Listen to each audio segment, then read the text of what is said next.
Salary. ഓരോ മാസത്തിൻ്റെ ആദ്യവും നമ്മൾ കേൾക്കാൻ കൊതിക്കുന്ന ഒരു വാക്ക്. സാലറി എന്ന് പറഞ്ഞാൽ പണം തന്നെയല്ലേ? പക്ഷേ ഒരു കാലത്ത് സാലറി എന്നാൽ അത് ഉപ്പ് എന്നായിരുന്നു അർത്ഥമാക്കുന്നത്. സാലറി എന്ന വാക്ക് വന്നത് ലാറ്റിൻ ഭാഷയിലെ സലേറിയം എന്ന വാക്കിൽ നിന്നാണ്. സാൽ എന്നതിൻ്റെ അർത്ഥം ഉപ്പ് എന്നാണ്. എന്നാൽ എന്തുകൊണ്ട് ഉപ്പ്?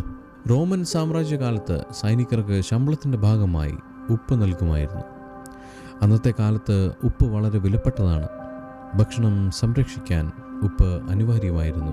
അതിനാലാണ് ഉപ്പിൻ്റെ പേരിൽ സാലിൽ നിന്ന് ശമ്പളത്തിന് സാലറി എന്ന പേര് വന്നത്. അതായത് ഇന്നത്തെ സാലറി ക്യാഷ് ആയാലും അതിൻ്റെ പേര് ഉപ്പിൽ നിന്നാണ്, വിയർപ്പിൻ്റെ ഉപ്പിൽ നിന്ന്. മടി പിടിക്കാതെ വിയർപ്പോടെ പണിയെടുക്കും. വിയർപ്പ് തുന്നിയിട്ട കുപ്പായം, അതിൽ നിറങ്ങൾ മങ്ങുകയില്ല കേട്ടോ.